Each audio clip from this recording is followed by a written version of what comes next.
ചിറ്റാറ്റിയറ പഞ്ചായത്തിലെ പറയകാട് ശ്രീ വത്സലകുമാർ നമുക്കൊരു 5 സെൻറ്റ് സ്ഥലം നമുക്ക് അനുവദിച്ചു. അതിൽ ഭവനരഹിതരായ 4 പേർക്ക് ഒരു ഫ്ലാറ്റ് നിർമ്മിച്ചു കൊടുക്കാനുള്ള പദ്ധതിയാണ് നമ്മൾ പുനർജനി ട്രസ്റ്റ് ആസൂത്രണം ചെയ്തത്. നമുക്ക് 4 പേര് നമ്മളെ സഹായിക്കുകയാണ്. അത് നമ്മുടെ വുമനായ ഇക ഒരുപാട് കാരുണ്യ പ്രവർത്തനങ്ങൾ ചെയ്യുന്ന ആളാണ്. പിന്നെ നമുക്ക് CVT സലീം, നിഷാദ്, അതുപോലെ ITL സിദ്ദീഖ്, മറ്റു 3 പേരും കൂടി നമ്മളെ സഹായിച്ചിട്ടുണ്ട്. ഇവർ 4 പേരും കൂടി ചേർന്നാണ് ഈ ഫ്ലാറ്റ് നിർമ്മിക്കുന്നത്. 4 കുടുംബങ്ങൾക്ക് എത്രയും പെട്ടെന്ന് ആ ഫ്ലാറ്റിൽ കയറി താമസിക്കാൻ വേണ്ടിയിട്ടുള്ള വേഗത്തിൽ അതിൻ്റെ നിർമ്മാണ പ്രവർത്തനങ്ങൾ നടത്തും.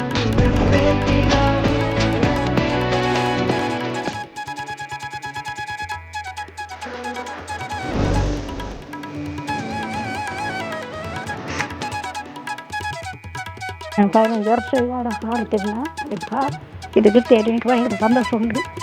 ഇതിൽ കിട്ടുന്നത് വലിയൊരു സന്തോഷം. എന്തെങ്കിലും പ്രയാസമായി